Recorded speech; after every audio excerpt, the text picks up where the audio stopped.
Okay, so welcome to this episode of the Flâneurs podcast. Recently, I've said I very rarely introduce the Flâneurs podcast, but now it's become a more of a regular thing. And generally, the person who brings the topic introduces at the beginning, and I have brought the topic and a very lovely occasion. I've invited the guest as well. So joining us today is Sal Naseem, a person who I've been following for a long time on LinkedIn, a person who teaches me a lot on LinkedIn, and that I like to follow and challenge my own thoughts on things, particularly about diversity and inclusion, diversity, equity, and inclusion, as it's often known now as well. And so, Sal, you're not actually in the domain that we mostly talk about, which is agile delivery or business agility, which is a great thing. It's great to have influencers that are outside your own domain. But we might, through these conversations, have to explain a little bit about what that is and how your world absolutely applies to ours. And so I'll kick off with that because it is a massive thing in the agile community. For one, about cross-functional teams. So we massively encourage people who play different roles across an organization to come together to build better solutions and better services for the service user or the customer, a consumer somewhere. I've done that a lot in public service. You spent most of your life in public service. I like public service because it sort of has a purpose baked in. You don't have to convince yourself of a purpose with some sort of consumerist mission statement or anything like that. But what you also bring to this conversation is that you're a LinkedIn top voice, and that's how I've met you. But you've had a fantastic career in diversity, equity, and inclusion. You've appeared, and I'm reading now from my notes, appeared in top 50 most influential people driving change in the UK diversity power list. You've won multiple awards. You talk about allyship, you talk about diversity and inclusion. You've held senior positions in things on culture and inclusion, including in the Metropolitan Police, and advised lots of civil services on how better to deliver better services through inclusion. So I think that's something that very much will come into the conversation here. I think we sort of encounter it on not on such a macro level throughout organizations, although we do obviously seek to encourage senior leaders in organizations to think about diversity and inclusion and to instill it through these cross-functional teams. But it's very nice to have someone here who's done this across a whole enterprise, that's sort of like root and branch thinking about how diversity changes culture across an organization. And I think probably whilst Dan and Sanjiri and I might think about changing culture, the biggest thing we are actually interacting is changing practices that might lead to a change in culture, I suppose. So it's lovely to have you with us. I think probably my first question then is, what is, if you have an elevator pitch, and I don't mean that to sort of sound very twee or anything like that, but when you first are starting to have conversations about the importance of diversity and inclusion, and maybe at a senior level, what is your number one go-to explanation of the absolute necessity of it, where people have never really considered it before? What's your sort of intro line for diversity, equity, and inclusion? So I'm going to come at it slightly differently, Matt. So I don't actually consider myself as somebody who's a specialist in diversity, equity, and inclusion. I just happen to have done a huge amount of professional work in this space, and I think I really come at it a different way and a different framing. I come at it more from a kind of inclusive culture perspective, because I think organizations, that's the nirvana for them. They all kind of speak about it, they all want it. And I think let's just call it EDI just for kind of shorthand. Yeah, EDI is an essential component in it, but I think an inclusive culture has got many components in it. I think, and we can get into this, I think sometimes the conversation around EDI gets hived off and goes down a rabbit hole because it's treated as a separate entity. Whereas actually, I think it's part and parcel of having, that ideal inclusive culture, which organizations all work to and aspire to. And I'm sure it's part of your kind of conversation and work as well. definitely. So you do seem to be drawn into conversation a lot about, and you've done a lot of work for trying to put right like institutional dysfunction. Yeah. And the three of us encounter that a lot. In the work that we do, we often talk about trying to instill humane ways of working, and try and substitute what has been like ways of working that have ruled the roost for sort of hundreds of years since the Victorian times. We often call it Tayloristics from Frederick Winslow Taylor, all about factories and really people being cogs in machines. And we're trying to bring a bit more humanity and celebrate, I think, what people can bring that is not, that they are not machines. So what can they bring?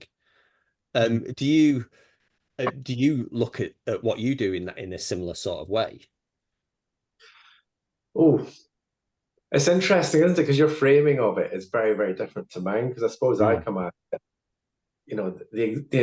the work that I've done has been at the extreme coalface. So, for instance, when I'm looking at issues around culture, I'm looking at the consequences of when it's gone wrong. So when I've looked at it, I've looked at it through a lens of investigating police misconduct. So I've never been part of the police. I was director for London, an organisation called the Independent Office of Police Conduct, which is not part of the police, not part of government, but investigated the worst forms of misconduct. So when you get into that and you start looking at that, you understand some of the linkages between these are just not one-offs. These are consequences of cultural failure or permissive behaviors of leaders. And so my kind of understanding and framing of it, Matt, has been very much as a practitioner looking at these issues, but then in the domains that I've worked in, looking at, well, what legal powers can I use and implement that Parliament's given me to get these organizations to face up to these problems, mostly the metropolitan police, but also national policing. So I've then looked at some of these issues and looked to engender change, but very much with levers. So it's not been like kind of conversational. It's been at an extreme end where it has been sometimes quite attritional. And I'm a state. I'm part of a state body with considerable, not considerable, with status and powers. And I'm coming in and I'm finding these things in an organization which is resistant and possibly not as open to the conversation as it should be. And it's then trying to drive through cultural change in that way, which is very, very difficult. Very difficult. Yeah. So I'm curious, how do you do that in that case? So you have this resistant culture, you're coming in with power, right? I mean, we enter organizations by invitation. Now they don't, even though they ask us to come in, we've talked about this, they don't always necessarily want what we bring. Because when we start bringing what we bring, sometimes they say, oh, that feels uncomfortable, because you're talking about change and we didn't really want change. We just wanted to do this agile thing. And we thought that you would come install it. But we didn't understand that there was like change that needed to happen as a part of that. And so you run up against that, and not always, but sometimes you get thrown out. Sometimes you live out your contract and it kind of peters out and you don't really achieve anything. But when you're coming in, but there is that resistance. So when you're coming in and you've got some levers and you talked about that, but when you come in and you've got these folks who are actively resisting you and don't want you there in the first place, how do you go about that? Like, is it a bridging, making friends and winning minds and hearts, or is it just bringing the hammer? I'm just curious how that goes. It's both.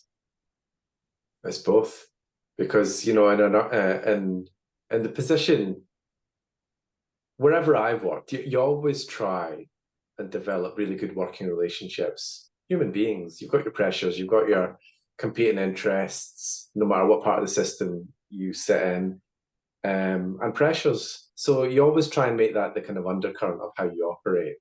But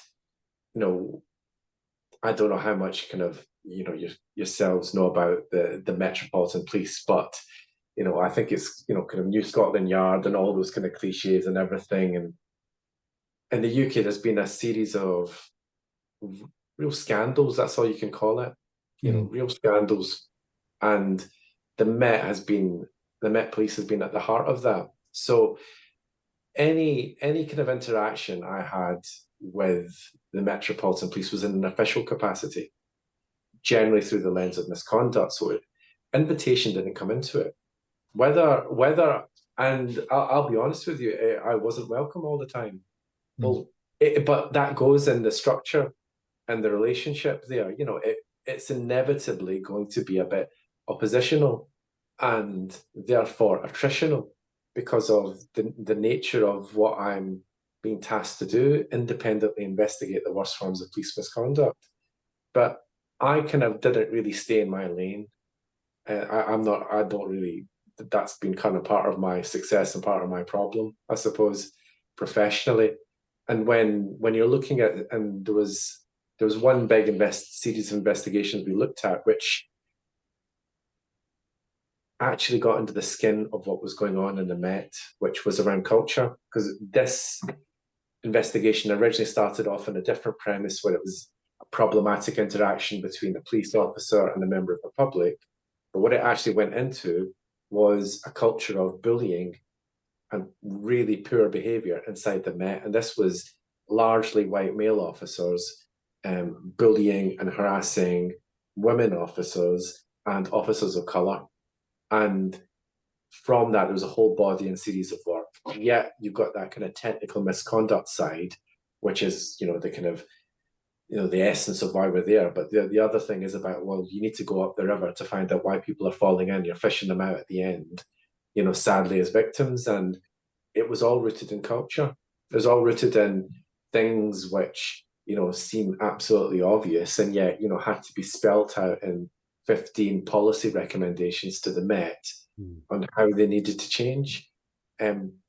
So I think back to your question, Dan, how do you do it, hammer or, conversation? It was a bit of both. So it was about trying to bring people along with you where you could, but ultimately you were going to do this. And when I was going to do it, I made clear what I was going to do, and it was going to be by legal power. So there was no conversation, because sometimes there isn't the space for conversation when the things that you're looking at are actually decades old and involve people's lives getting ruined.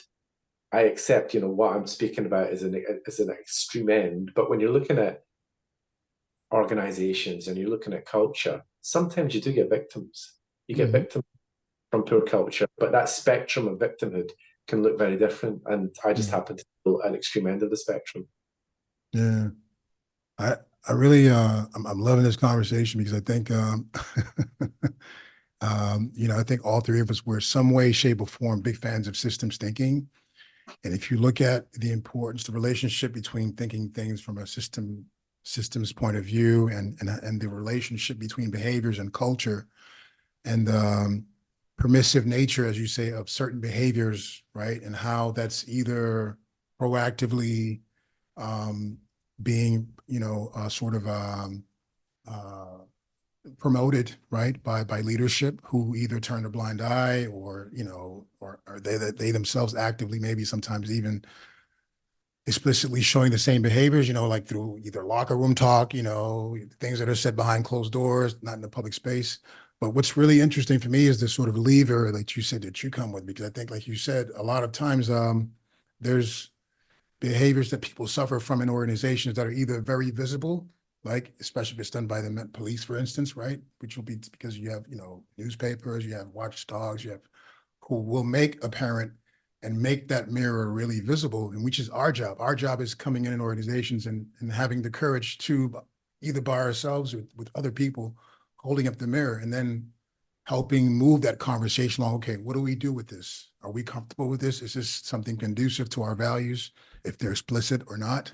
And so I think a lot of times when we come in, we don't really have that same lever, right? We kind of, we're trying to finagle our way in, right? By either, you know, finding proper allies or finding people with similar mindsets, or maybe eventually finding a really high level sponsor who can then really open the gates to that broader conversation. But I think that's been sometimes, you know, some of the things that we really struggle with is how do we enlarge that conversation? And sometimes it takes patience, time, and a little bit of lobbying, you know, all the things I think that you deal with in your space, you know, with different, you know, agents, be they the press, be they internally, be they, right, people from the inside who want change or maybe just don't have the courage to articulate it and things of that nature. So that really, I think, you know, really resonates with us. I think, you know, coming from your space and dealing with that, you know, how do I shift culture? How do I nudge culture, you know, little by little, you know? I think in your position, it's a different challenge, but it's equally difficult. It's equally difficult, you know, culture. I don't know. I'd look at culture as this way. And you gents may disagree, but somebody said to me ages ago that culture's, you know, the permissive behavior of leaders. You know, we speak about culture in this disaggregated way, where it's this gaseous entity that exists in organizations. And I kind of railed away from that, because I think that is taking away that line of accountability and proximity from leadership, because I think the two are absolutely intrinsically linked. I think culture is the net effect or the byproduct of leadership. And if you're talking about poor culture, you know, you're talking about the quality of leadership in that organization, not just at the top, but, you know, leadership permeates the organization. And that's certainly something I noticed in policing, because it's you know, it's not black and white. It's not all bad. No, there's exceptional quality of leadership there, but too much, I think, sometimes in the echelons of policing, I've seen, you know, a desire to defend the institution versus a desire to actually make change. You know, it was more kind of going towards the brand and the organizational reputational management than thinking about, well, how do we actually make things better for our people? So I think, you know, I think sometimes the conversation around culture, I always try and root it back into leadership and trying to bring that kind of proximity of accountability a bit closer. It doesn't always go down well, I have to say, but I do that very consciously. But I'm interested to know what you three think about that. Well, I think what you're saying there, like the permissiveness of it, like leadership, culture is like basically, I think, which is what you're saying, like is what you tolerate as a group of people. That you sort of, so one of my favorite thinkers on that sort of stuff is James Baldwin. Do you know James Baldwin? The yeah, of course, yeah. Of course you do. But like, I'll mash his words up, but it always strikes me as that, like, he talks about whatever people, you know, I've no reason to believe what you say because I can see what you do. And that's, if you can see what people tolerate in our line of work, because we talk about you know, instilling humanity and treating people well, and if you treat people well, you get the best out of them. You know, and all work in any line should have an element of fun in it. You know, if humans should get on and be social and have fun doing what they have been asked to do, what they volunteered to do, what their profession is, it should be a happy existence. But there's lots of things that lead us down paths where it isn't happy anymore. And like you're also saying there, is like, it is about leadership, and we also talk about leadership at all levels. So it's what everybody will tolerate, isn't it?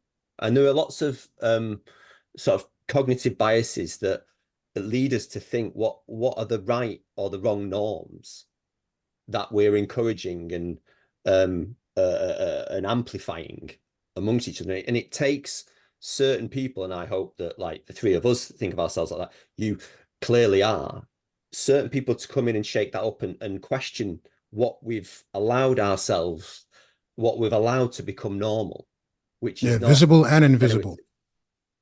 Yeah, yeah, absolutely. And these are bad behaviors, and we need to tackle them. What I'm really interested in, though, Sal, is like the like the power dynamics, and it is interesting that you're like you're saying, you can enforce some things, you have an authority, and you are able to make a judgment and say, right, no, this is intolerable, change this. But one of the things that we teach is that it's better to invite than inflict. And not that I don't mean that in a wishy-washy way, but I sort of mean like I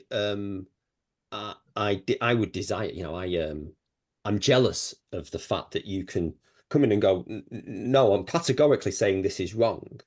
But what we'll often find is that if we try and force something, because we don't have the backing of any big authority, people sort of conversely to the amount of pressure applied on them, behave in the other way. And I'm wondering, like, even though you do have an author and you can make those judgments and you can sort of hand down no, this is how it should be done, do you find that people will change immediately, or you also have to bring that the thing that we sort of do and sort of try and change it in a more subtle way as well, knowing that you've got this backstop, but the backstop doesn't always bring about the outcome, I suppose. How do you find doing that? I basically agree with everything you just said, Matt, because I think look, the stuff that I did was obviously, as I said, extreme end. So, you're in a position where you're using legal powers, but look, when you're dealing with an organization sometimes that's in denial, they won't necessarily do that. They will maybe do it to a performative level and do it to a level where they can see that condition has been met or satisfied. But ultimately, if you reach into the recesses and corners of that organization, has anything actually changed? Probably not. And I know from my work that is the case, because obviously there's in terms of policing in the Met, there's a huge amount of work that's going on around driving that change, and it's well recognized. And I think some of the stuff that I do now and some of the things that I speak about is actually totally aligned to what you are saying, which is, you have to bring people into the solution, you have to bring them into the circle, and that's how you can ultimately kind of drive changing culture. It can't be enforced, and for instance, I recently spoke at a conference. We were looking at kind of public sectors and the kind of dominant work cultures and British kind of public service. So just looking at some of the research, it's very kind of dominated by white ethnicity, and it's very male. That's just the reality. Yeah. Any solution you want to bring in around changing culture, so for instance, making it more inclusive, making it more diverse, whatever it is, the way that things have been done for a long time, it doesn't engender the change that you want in this space. So ultimately, you need to look at a way of working, an organizational, systemic way of working, which invites the dominant culture into the conversation and makes them feel that they're not being ostracized, but they're being brought in to be part of that solution, to be part of whatever change program or things that they are, and just to be included in doing it in a different way, a more holistic way. But I feel a lot of the work in this space is quite fractured. It's quite oppositional, and it doesn't lead to change. That's the thing. I posted on LinkedIn the other day. You may have seen it. I took an old Benjamin Franklin quote and I changed it. So his quote is, tell me and I forget, teach me I remember, involve me and I learn. And so I said, tell me I resist, motivate me I acquiesce, and involve me and I change. Right. So that's the the distinction there, or the difference. And so I'm saying, like, you need to involve people. And last week, actually, I attended a talk from, actually it was AWA put on this talk and invited some guys from Red Hat. Now, Red Hat, you have to understand, Red Hat's culture is very much one of open source. And so the way that they went about their agile transformation stuff is they went open source on it, and they involved a whole bunch of people in defining what it is they wanted to do, how they were going to work. It's like and this was just very culture. This is how they operate, is they open source stuff. And so I found that fascinating, that's how they operated, because, well, you're using the culture that exists to your advantage. That open sourcing does not occur at most companies, right? I mean, it's very much top down. But I think, to your point, you have to involve people if you want the change to last, and which is why you often see people come in and something happens and they leave and it's gone, is because if you want the change to last, it has to be back. People have to actually change. And so the one last thing I'll throw in is that a successful transformation I'm aware of, I was not there, but we actually had one of our guests last season, Pete Anderson, a friend of mine, was at Target. And the CEO came in, I think new CEO. But either way, the CEO is gung-ho on Agile and doing this transformation thing. And so people had the backstop that, Sal, you're talking about. You had the backstop. So they had the backstop of the CEO saying, we're doing this, right? It's happening. And then you had people who were going along the way. So there's a mixture of, like, there's a force, this is going to happen. Like, you don't have a choice that this is going to happen.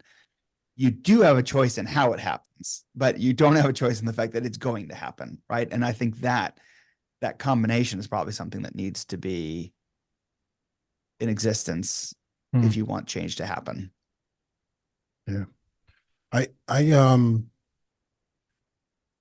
really enjoying this, because again, it's you guys talked about James Baldwin, and I'm thinking of that at the same time, Maya Angelou's famous quote around courage, the fact that courage is the most important value, because it's the one that allows you to sustain all the other values, right? It's the one that, allows you to continue having the courage to make those, keep those alive. And so often find that the toughest conversation to have oftentimes is tied to what your purpose is, right? So public service is usually, we're of service or in service to citizens, right? And so whatever culture is there, which is that's had by, an entity, an organization, especially that are in charge of helping protect citizens as a whole, by and large, right? Or members of the society, that there's a really clear purpose, right? And it's, that's why I think the hammer can easier come down, even though the difficulty of changing culture over decades, be it even hundreds of years, centuries, if you will, is tough. But I think drawing the relationship between, the purpose of said entity and whatever culture exists, you show that gap.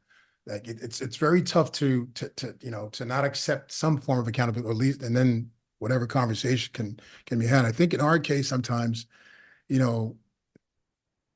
organizations, especially corporate, have become masters of storytelling, right? So, they're great at putting out these ads, and, that's like the new Nike plot where you do a lot of imagery and just do it, right? And beneath that, you have all these things that are happening, and the bottom line in these corporations all the time is for profit, right? And so, and for profit obviously leads to a specific culture, which then leads to a specific behavior, right? And so, I find that sometimes that's the really difficult, especially in these large organizations where you have subcultures within different departments, right? Who are somehow tied to this bottom line or for profit or whatever that is. I think sometimes that's really the tough nut to crack, is like, what is this purpose that we're supposed to serve? What is the culture that's supposed to be either permissive or, promoting of that purpose to help us achieve that? and what are then the behaviors that we allow and processes and ways of doing things, ways of rewarding, ways of recruiting, ways of firing people, ways of having difficult conversations. I think that's sometimes the really, and we see it and we can't do anything about it. And we actually go along with it because, sometimes we have our own constraints, right? You take on a specific mission and it's not the greatest client you want to, like, it's not, serving some grander ethos, but you go into it. I've worked with luxury, for example, I always tell people, hey, guys, we're not out here saving lives. We're selling handbags and experiences, really, so and people usually get a laugh out of that. And sometimes, but that's the reality. It helps bring down the pressure. It's like, guys, relax. If you go into, in the medical space and, you're really dealing with, different types of problems that you're trying to solve, constraints, which can lead to, deaths, or like you said, in your case, Sal, where you have really occurrences which easily then become amplified by the press and, on a national level, which, then, touch on a lot of things around image, what that country represents. And we're seeing it right now, right?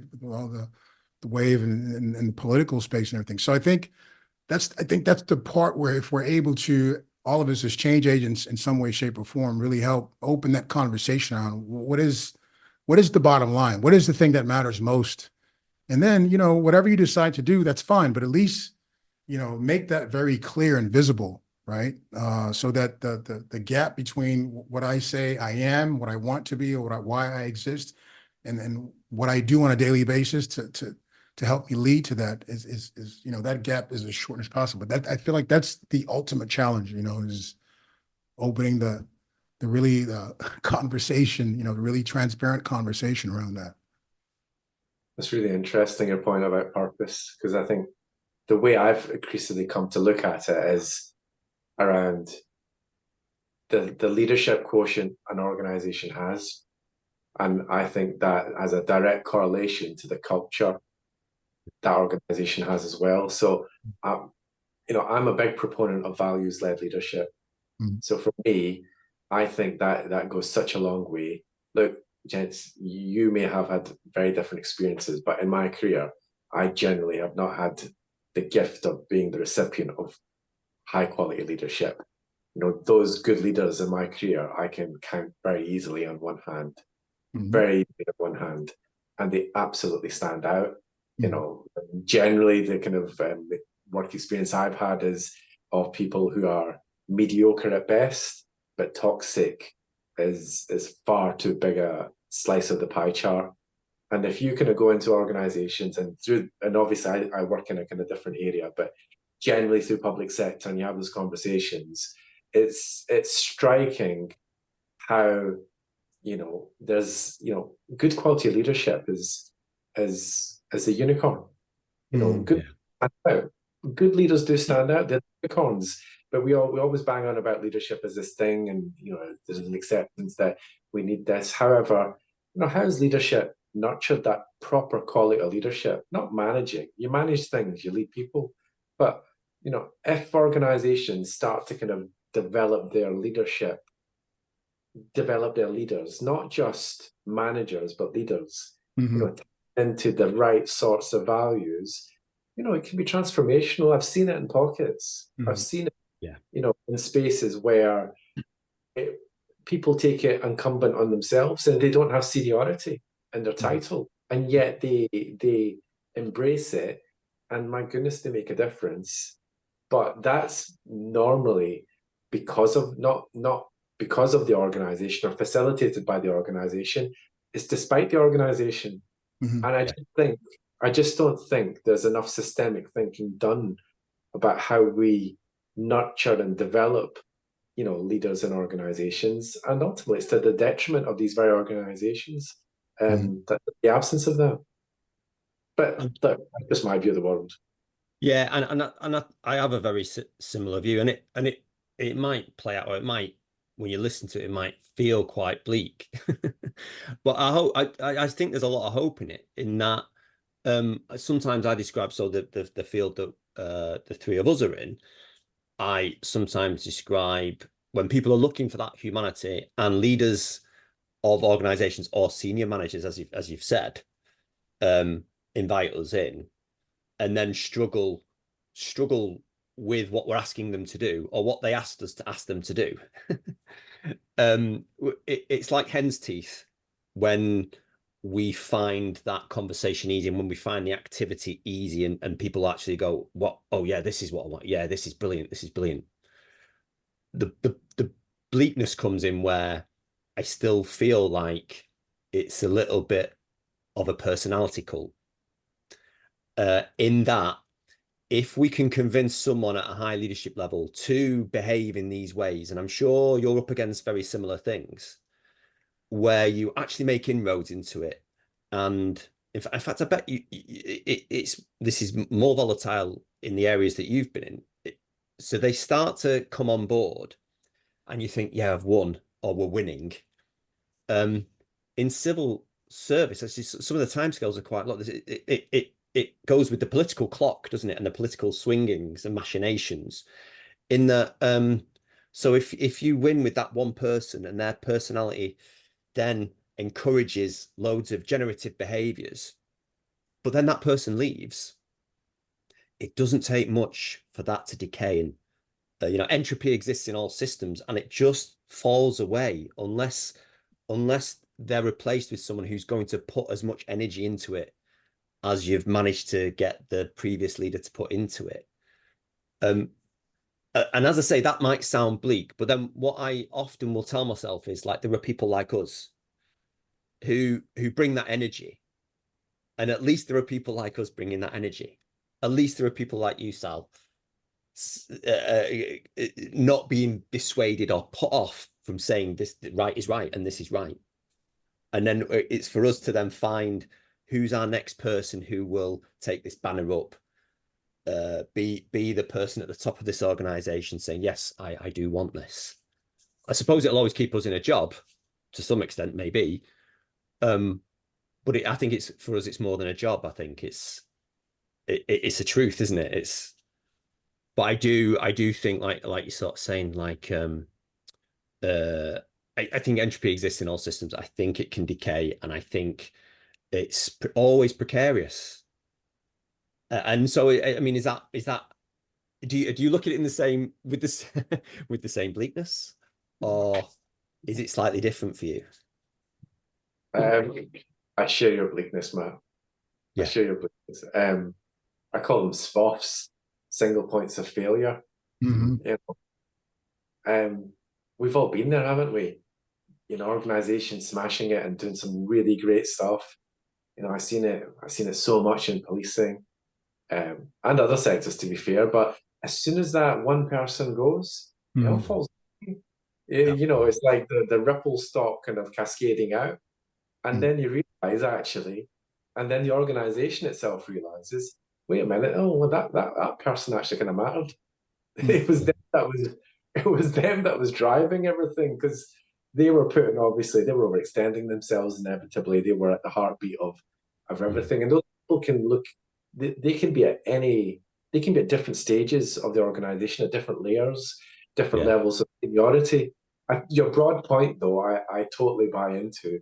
If you can convince somebody kind of with the right level of seniority of the thing that we want to change around inclusive culture, whatever aspect or whatever it may be, then you've got a really powerful hook, and it can drive through. I've seen some really senior people do that in organizations, and it's been pretty transformative. It's been quite remarkable. But because the single point of failure in that case has been them, they've had the gift of mandating it and getting people to test out, and this is going to happen, and they're going to do it. But when that single point of failure exists at the wrong level in the organization and doesn't have the infrastructure support around it, it's just like you said, Matt, it goes, all the good work, all the effort, and sometimes, sadly, the progress as well. Yeah. Goes. That's why whenever I try and kind of, do the bits and bobs that I do, I am always advocating for systemic stuff, because I see it has to be beyond one person. No matter how good that person is, if an organization wants to do it right, it has to do it at an organizational level. And you are all kind of change makers in your own right, because you disrupt in your own way. Except you're invited through the front door. I had to kick the front door in because of the jobs that I've had to do. in the past, but you're invited in. But your challenge then is a very, very similar one. And there's no easy answers to it. But I suppose one thing here is that I think organizations are now, particularly around the conversation around EDI, how that's moving, how that's changing. I think they are looking around culture. They're going to be looking at it in a different way. So, the way EDI and that conversation, it's been politicized, it's been attacked, and I've got no track or time with that. However, the way EDI has been kind of done for a number of years, and the current methodology and accepted cadence of even the work and the tenor, I think needs to change. But what it evolves into and how organizations embrace that change for the betterment of their people, that's the test, and that's the interesting kind of body of work. I think that's yet to come. Yeah. So yeah, I was going to say, let me toss a little controversy in here. So my controversy on this is I knew I saw Sal, something hearing you coming talk on your face there. Yeah. So you used a word that I will admit sort of triggers me. So you used the word toxic, and I've used it before, and I still use it.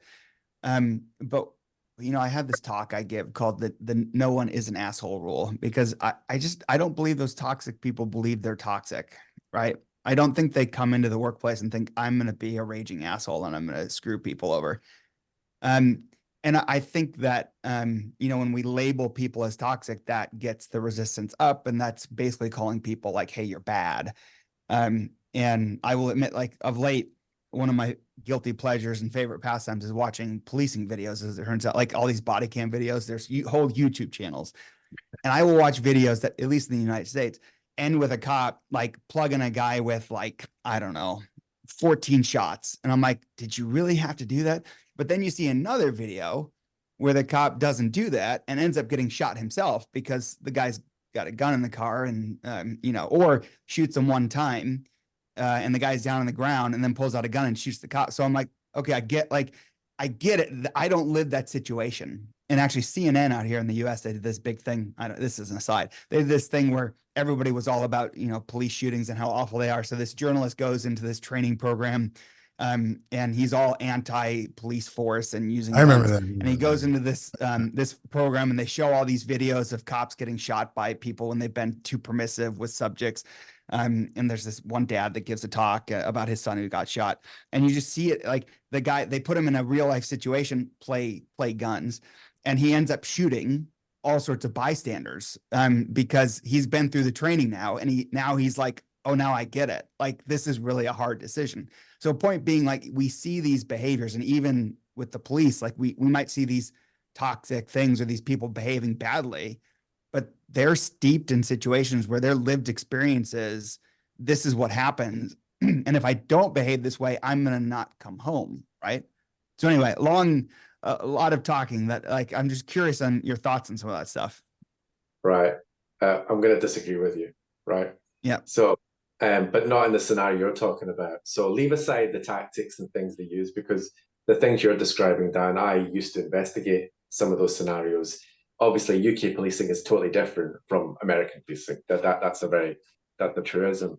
But what I'm speaking about here is, some of the worst types of misconduct that you can imagine. Okay, so it's an extreme end. It's an extreme end of culture, and I accept that. But when I'm kind of speaking about issues, I normally call out the behavior. So the behavior itself was problematic, but also, in my profession and with my professional hat on, I have seen individuals that were toxic. That it was the individual. So when you look at the things that they have done, and the victims that were created as a consequence of their behaviors, there's just no doubt in my mind about that.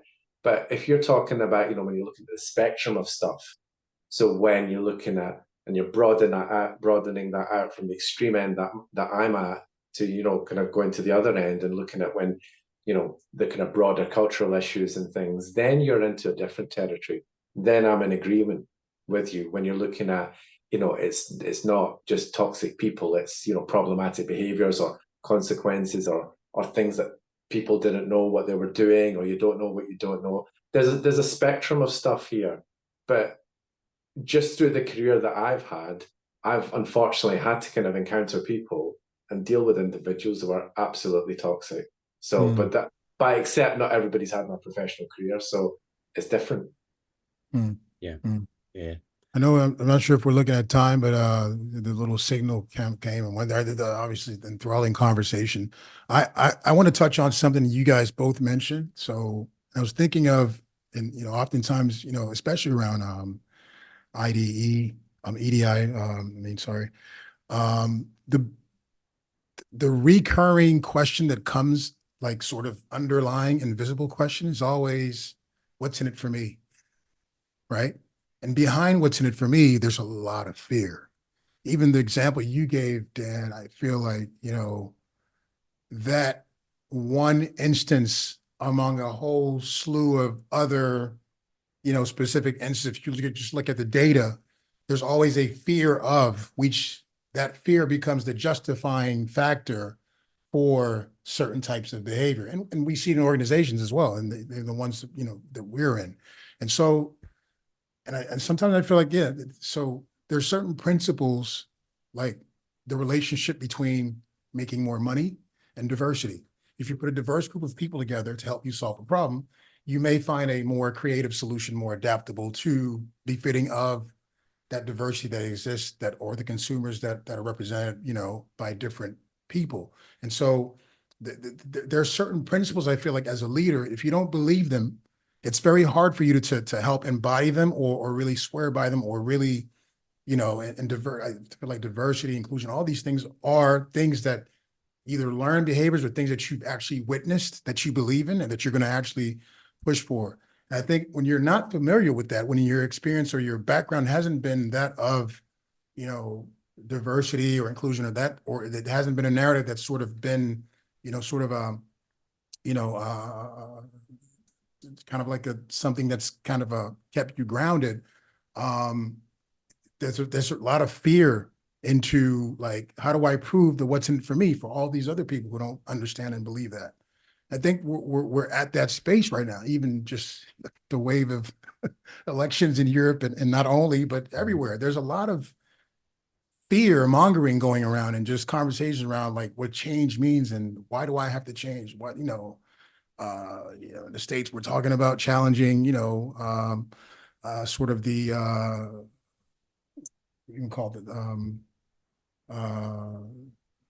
it's the sort of, help me out, Dan. It's basically the affirmative action, right? So the whole thing around affirmative action, which is sort of the, you know, the flag of, you know, EDI, and kind of like, you know, the element that's supposed to help bring about systemic change, right? And but there's lots of underlying conversations which are based around fear, and what that change or what that shift means for different groups of people. So I don't know how do we feel about that you know, that underlying conversation around fear, and how we deal with it and how do we navigate it? Well, I think I know that Matt has sent a note. He wanted to finish out with one question, but I want to tie on to that, which is what you're talking about. Is that ties into what I was talking about, right? And the question that I was posing. I think that I do. So my talk about no one is an asshole. Sure, there's probably people who are assholes. And there are probably people who are toxic. You know, I grant that there are extremes, and there are people who I probably wouldn't want to deal with. But I think we're quick to use. Oh, did I freeze? Did my camera freeze? You're okay. Crack on. Okay, my camera froze, but my voice is good. I'll fix it later. So, like, we're quick to label folks, and so you take the political situation, like in the United States, right? You've got there are a whole bunch of people who support Donald Trump, right? A lot of people.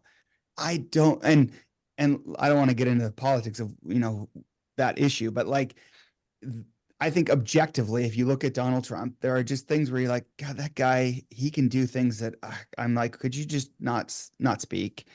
And he does things that are objectively sort of like, these are not good things.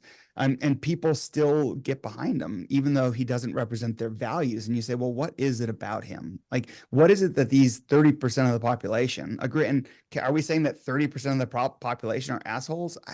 I don't think so. I think that they've got something that's driving them. And I think we need to start from a place of, in my talk, I talk about how people aren't weeds. Right. When I go out to my grass and I want to go weed the grass, I pluck the weeds and I throw them out, because they will never, ever in a million years be grass. They cannot turn to be grass. They're incapable of it. They are in and of themselves weeds. They will never be grass. Humans are different. So someone can behave like an asshole. We could call that person an asshole. We could call them toxic. They're capable of becoming grass. So they can actually flip. And I think my issue is that we often come at people and say, oh, you are an asshole, or you are toxic, or you are this. And so that fear comes in of like, oh, well, I hold this view that maybe you don't like. And if I express that I have that view, you're going to label me this way. And so I'm going to hide it.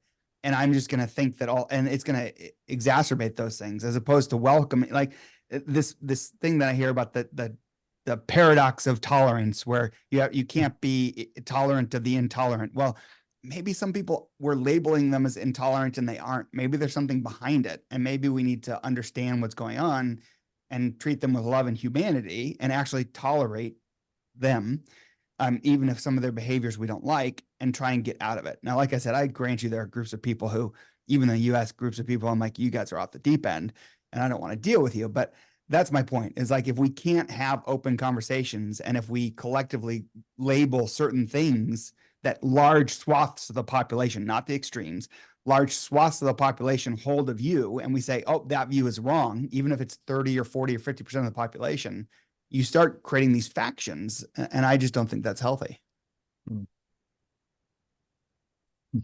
going to see if I can get my video on. You guys discuss amongst yourselves.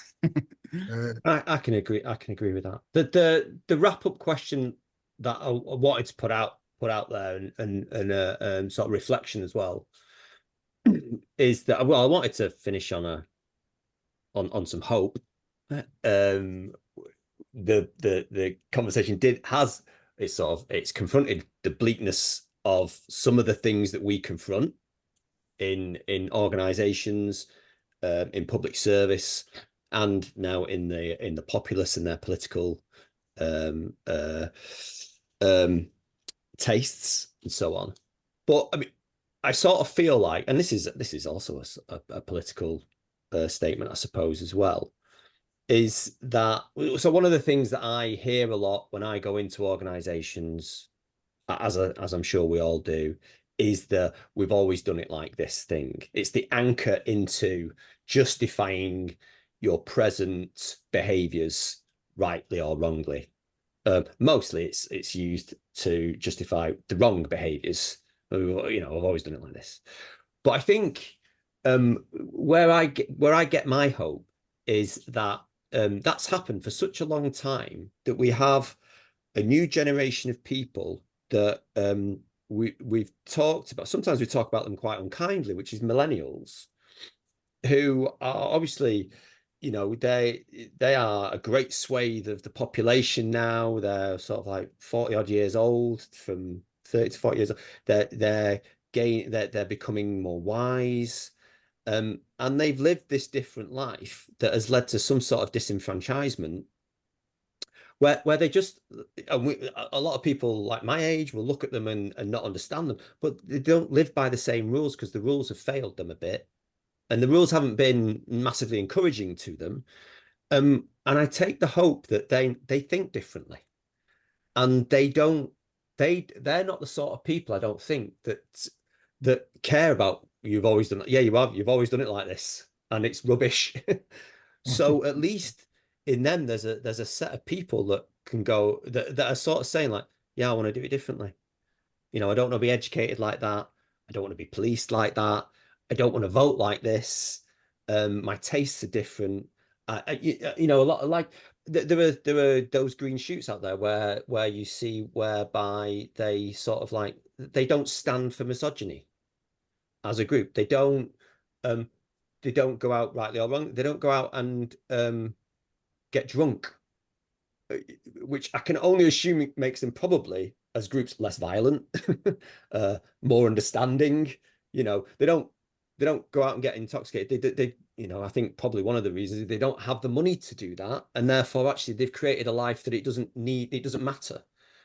And I take a great sense of hope from the fact that people are there's a great swathe of people that are behaving differently, and have people, and they're having children, and they're parenting their children differently.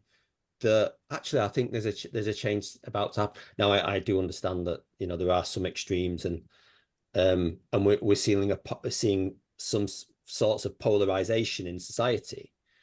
But I think if people are going to throw out rule books, then there's hope that there can be a new set of rules. And I think that's really good. And I think people like us, like we were saying before, we get invited in, or we get thrown into situations to try and make things better. It's got to be hopeful that you're getting thrown into situations where people are like a bit more open to different rules, maybe, because ours might just, you know, sort of catch fire in there, or embed themselves in there. And what do people think about that? Does that resonate? Does that resonate for you, Sal? Do you feel like amongst that bleakness that might happen? Or yes, for maybe a couple of different reasons. So since I left kind of policing and that role, I've done a number of other things. And the weird thing for me, Matt, was after I left, people were actually asking me for my advice and asking me for, you know, well, what did I think? And that was surreal, because obviously I was very head down, focused on what I was doing. I didn't think anybody gave a shit what I thought, but apparently, you know, a number of people did, and a number of people do, and they actually want that insight, and they value it. And there's a whole swathe of people out there that want to make a difference, you know. And I'll focus on kind of public service, you know, because I think some of this stuff, and I think Dan was alluding to it, is, you know, the tribalism that comes, the binary positions, you know, and, you know, it's either this or it's that, whereas actually there's a whole swathe of nuance and grey in the middle that we don't get to explore and don't have those rich conversations around, because there's no space to have them. And yet some of the spaces I go into now, I'm able to have some of those conversations, but I'm able to root it in a lot of storytelling and a lot of lived experience and professional experience, and the combination thereof, which people are interested in. And I see an appetite out there, you know, from a kind of leadership perspective, to do things differently. So yes, to that point. And the second point was around Gen Z. I've got kids who are in their 20s, and they do not put up with what I put up with when I was growing up. I'm older, so I had to kind of go through my own journey, but their expectations and their standards are higher, as you were saying, Dan. And I think that offers hope as well, because if you're looking at this next generation coming up behind us, and gents, we're of a certain age here, and I'm just going to make that massive assumption, you know, there's a generation coming up behind us that will bring a much more kind of social, you know, kind of social values, a different sensibility, a desire for change, you know, a desire not to accept things as they are into the workforce. Not everybody, but more than perhaps we did. And also a desire not to settle. So I think, you know, a combination of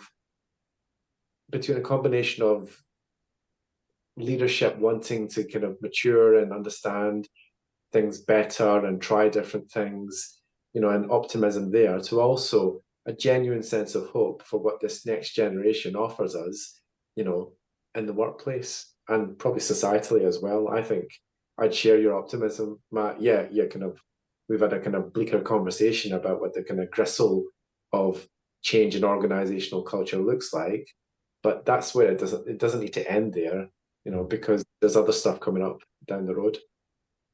Brilliant. Brilliant. Love that. We live in hope.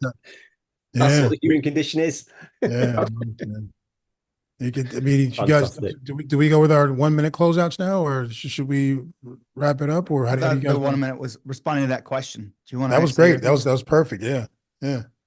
We could. Well, I mean, if you wanted to, because I will say in response, Matt, to your question is, I will tell it with a story that I was chatting with my nephew the other day on FaceTime, and he's learned that he can share his screen with me and play video games, which is, boring for me as all get out. But, he brought up this thing, there's this Crayola thing, and he's coloring, and he's making these colors, and he decided he's going to make one, like you can make these waxes, like you pick the color and then you pour it into a form and make a wax. And so he's making all these diamonds, these gems to store the emotions from Inside Out 2. And so he starts with anxiety, and he knows them all, and he's going through them. He's making them the color of the emotion that as they were in the movie. And so he's going through this, and I say, hey, I won't mention his name. I'll say, hey, nephew, which is the best emotion? And he says, there is no best. He says that every emotion teaches you something. I was like, wow, deep. It's pretty, Wow. That's pretty good. I want his autograph. Yeah, but what's amazing to me is this is, an almost 8-year-old kid. And I'm thinking, yeah, this generation, when I grew up, we didn't get taught stuff like that. Right. And to this day, I still hear adults talk about negative emotions and positive emotions, or good or bad. Like they're all there. They're all telling us something. And here's this 8-year-old kid, and he totally gets it. And the fact that they get technology. And like when I'll be talking, in Paris, talking with my nephew, and he'll say, why is it dark outside? And dad comes over and pulls the globe and says, well, Uncle Dan is here and we're here. And so the sun's pointing this way. And that's why, like, the things that he gets to experience in his life and the way that he's being, just the things that he has access to is way different than I did. And so I certainly have hope that that generation is going to do some really amazing things. Well, I mean, I'll collectively say a big thank you to Sal first off for, making this as I knew it was going to be a fun conversation, but it's been surprising at best just to see us sort of navigate, through different feelings, different topics. And I walk away with 4 mainly. And so the first one was language, the importance of language, which then breeds perspective. Right. And so the language you're allowed to speak, not allowed to speak, that you're accustomed to, or that you're invited to speak, perspectives, obviously. And my greatest gift I always tell people is what my parents afforded me was perspective through travel, through different experiences, right? And through meeting different people, different cultures, different contexts. And so you obviously look at things from a different lens. And I think this generation has been afforded that because they all consume kind of things from different cultures. I was watching it on Netflix. There's a show which basically is sort of a wedding contest for grooms, or potential wives or husbands in India, and they play matchmaker. But you see a lot of different elements of culture through that, and that obviously helps you develop empathy and all these different things. So language, culture, and then the 2 were the ones I mentioned earlier, which is fear and courage. Obviously, all those things encompass culture. So I would hope that, I'm going to keep those in the back of my mind as I move forward, and hopefully all the conversations I try to have moving forward somehow gravitate and, satellite somehow around those 4 different epithets, which ultimately is how you can really change culture, whether it's at a corporate level, or within a startup, in an organization, in a family, or at a much more macro, level, country or socioeconomically, on a continent even. So, thank you guys for this time. Yeah, thanks for spending this time with us, Sal. No, thanks for having me. It's been a pleasure. Thanks for joining us today on Flâneurs, available wherever you get your podcasts. If you like what you heard, you know what to do.